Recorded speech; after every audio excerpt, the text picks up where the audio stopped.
السلام الله عليكم ورحمة الله تعالى وبركاته سودو صاحبيال dhammaan saaxiibada ku xiran janaalkeena Firsoon maalin wanaagsan waxaan rajeynayaa dhammaantiin inaad wada caafimaad qabtiin muuqaalkan waxaan u hadli doonaa inaan kula wadaago fursadaha ee ka jira usbuucan ee suuqa fursadaha waxay noqon doonaan wax ID-deeda aan ku base gareyn doono marka dhammaantiin marka waxaan rajeynayaa inaan ka wada faa'iideysan doono marka waxaan fiirin doonaa laba beer oo ah JBP USD iyo JBP GBY ayaan falanqeyn doonaa because of labadaas lacag unbaa keliya ayaan ku trade gareeyaa soo marka adna waxaan kula wadaagi doonaa fursadaheeda ka banaan si aad ugu faa'iideysatid usbuucan insha allah sidoo kale waxaan idinku bishaareynaya inaan mar dhow insha allah aan dib u bilaabi doono istaraatiijiyadeena inaa koorsooyinka casharada ku saabsanaay inaan nila soo wadaago dualeedma insha allah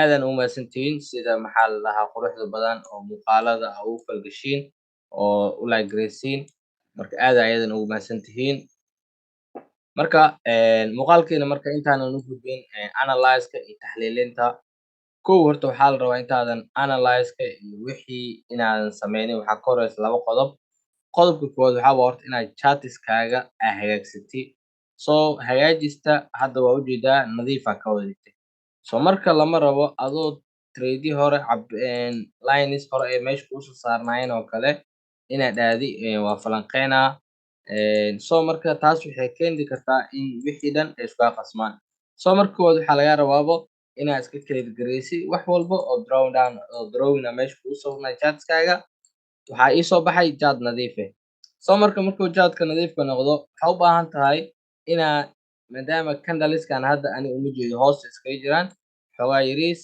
mid la arki karaa ka dhiganaa oo jeedaa sida hadaayi iyo sidaan isku mid maamaho soo marka waxaa la rabaa inaa waxaaga ay ku noqdaan kuwo clear ah si aa u go-aamisid trade-ka fursadihiisa meeshay aadi doonaan soo hadda waa ujeedaa inuu candle xoogan oo bearish yahay kan waa ujeedaa inuu candle xoogan oo bearish yahay newska isbuucan waaye oo dollarka dhulka la galay soo markay saan ku tahay waxay ku fududeyn doontaa inay indhahaaga waxa ay arkayaan aad go-aamisid qodobka koowaad markaa chartskaaga saan u hagaagsatid waxaa kaloo u baahan tahay intaadan falanqeyntii aa sii gelin maxaa warbixino ama news usbuucan jiro website-yo oo waxaa jira layada arko laba website aano inta badan waa my FX book iyo forex factory labadaasaa inta badan newsyada laga fiiriyaa soo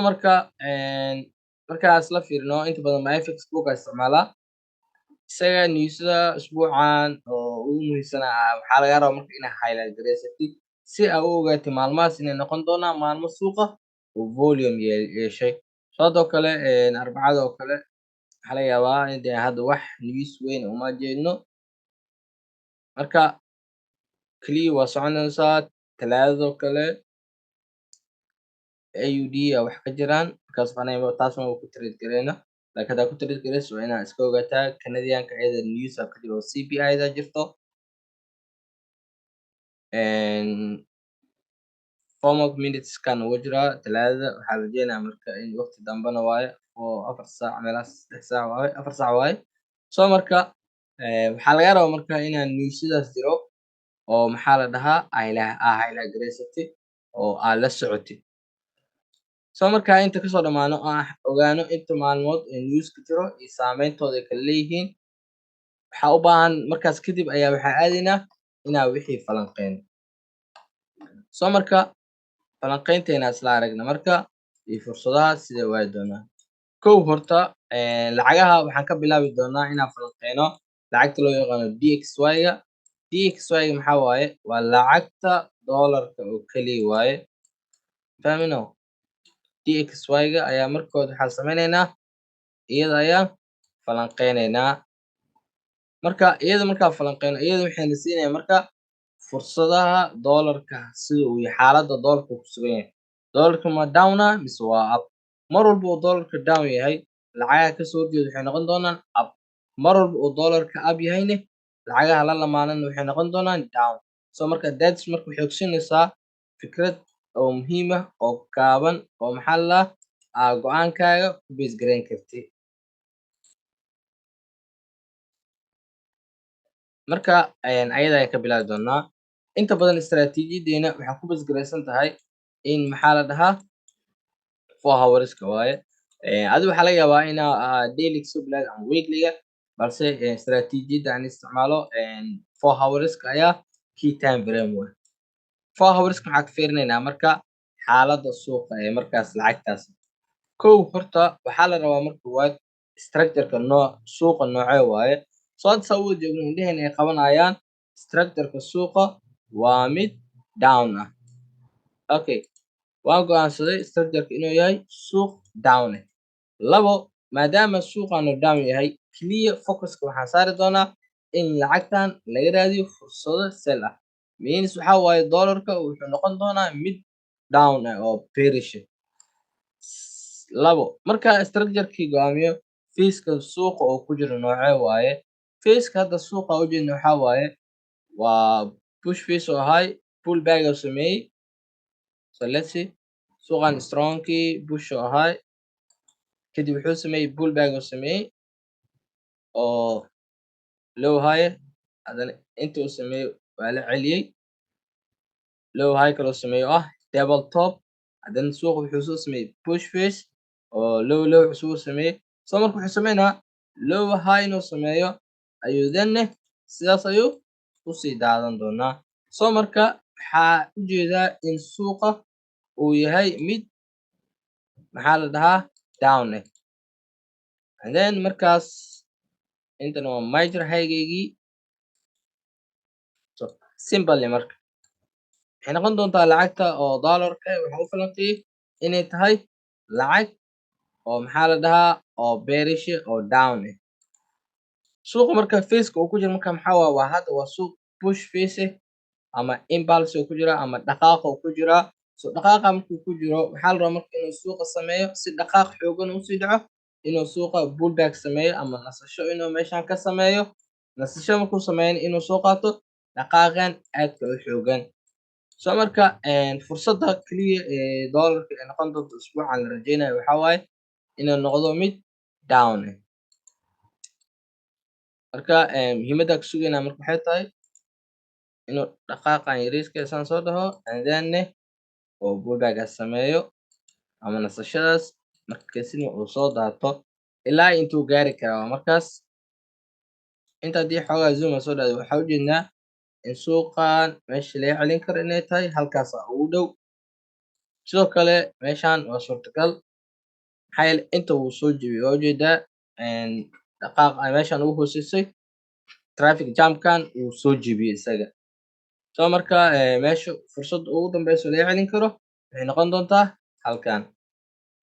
Okay, waa isla aragnay lacagtaas oo DXY-ga ah waxayna ID-deeda waxayna tahay iyadana mid down ah.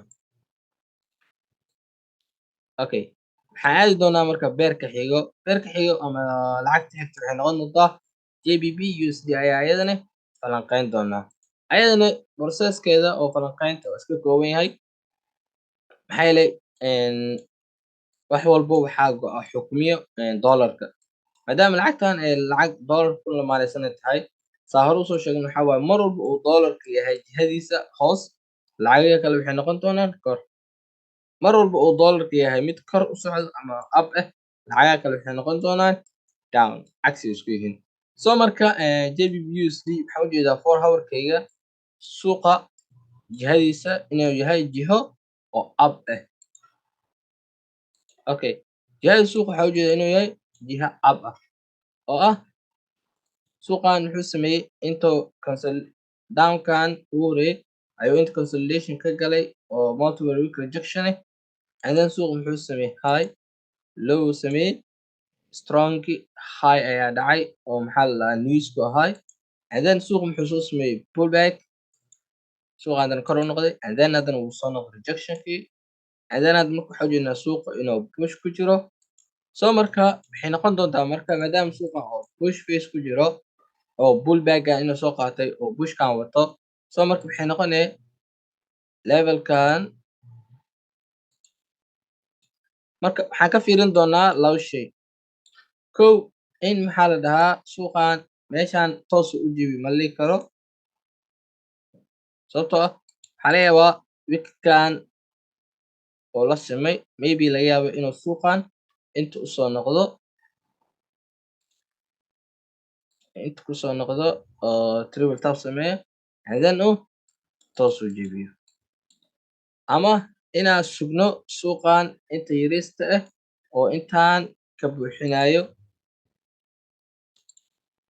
So marka iyo inta ayagan inaan sugno oo suuqa clear oo siiyo in suuqan gebi ahaantiisaba inuu meeshan oo jabiyo and then oo retest sameeyo and then oo continuation sameeyo.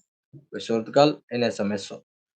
Sidoo kale waxaa suurtagal ah inuu suuqa inta kusoo noqdo oo triple tap sameeyo oo 3 jeer inuu meeshan taabto and then uu bilaabo inuu suuqaas kor u sii socdo. Ayadana markaas kaliya fursad waxaan ka raadin doonaa oo ah uptrend ayaa waxaan ka raadin doonaa GBP USD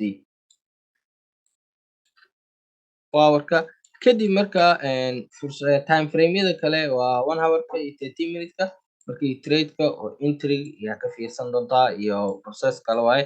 Laakiin hadda markaan falanqeynayno oo ah jihada lacagtan aan ka raadinayno kaliya rabnaa inaan ogaano waxaa naga saacidaya 4 hourkeena si aan lacagtaas jihadeeda noqoto mid aan go'aankeeda ognahay aan u diyaarsano oo ah inaan kaliya fursadaas oo buy aan ka raadsano. So time frame-yadan dhan kama marka aadayo 1 hour markaan tago fursad sell ma ka finayo because of already fursadda ani aan raadinayo waa fursad buy ah. Ayadana falanqeynteeda JBP sidaas waaye. Lacagta kale oo xigto waxay noqon doontaa oo inta badan labada lacag bas ayaa isticmaalaa oo ah GU iyo JJ. Saa u jeegnin JJ waa JBP JPY. Iyada lacag saa u jeedno waa lacag ah uptrend waaye. So marka maadaama ay uptrend tahay oo lacag suuq kor u socdo uu yahay already oo jeedno suuqan gebi ahaantiisaba waa suuq kor u socdo. Marka waxay noqonayaan marka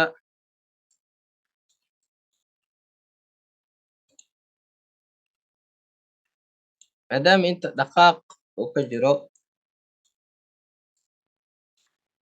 okay suuqan uptrend waaye.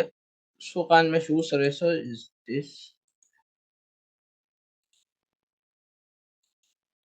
So marka maadaama suuqan hadda oo push phase ku jiro waxaa suurtagal ah oo la rabaa inuu pullback soo sameeyo.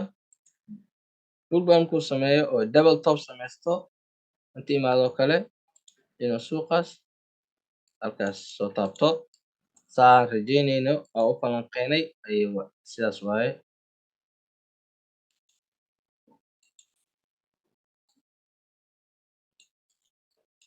So marka ayadana fursadaysa sidoo kale ayadana waxaa laga yaabaa inay cagsi kale noqoto oo ay sameyso maxaa la dhahaa maadaama lacagtan aad u dhaqaaq badan tahay waana suurtagal inay dhaqaaqana inay iska soo jebiso oo meelaha iska imaato and then ay jihada suuqii dhan ay bedesho oo sell oo sii aado suuqan hoos u sii daato waa suurtagal. Laakiin mostly-ga hadda taxliilinteena waxay ku saleysan tahay JJ ayadana waxay noqon doontaa mid uptrend ah. Ayaan ka sugaynaa fursad noocan ah. Marka fursadaheenii iyo taxliilintoodii intaas ayaan kusoo gabagabeyneynaa. Aad u mahadsantihiin daawashada muuqaalkan. Waxaan rajeyn doonaa inaad wax badan ka faa'iidi doonto insha Allah. Waxaan kaa codsanayaa haddii aad tahay saaxiib nagu cusub inaad janaalka subscribe, like iyo share iyo comment. Haddii aad tahay saaxiibada hore noola joogan waxaan kaa codsanayaa inaad janaalka sii share gareysid oo aad la wadaagtid saaxiibadaada kale. aad u mahadsantihiin. Asalaamu calaykum waraxmatullaahi tacaala wabarakaatuh.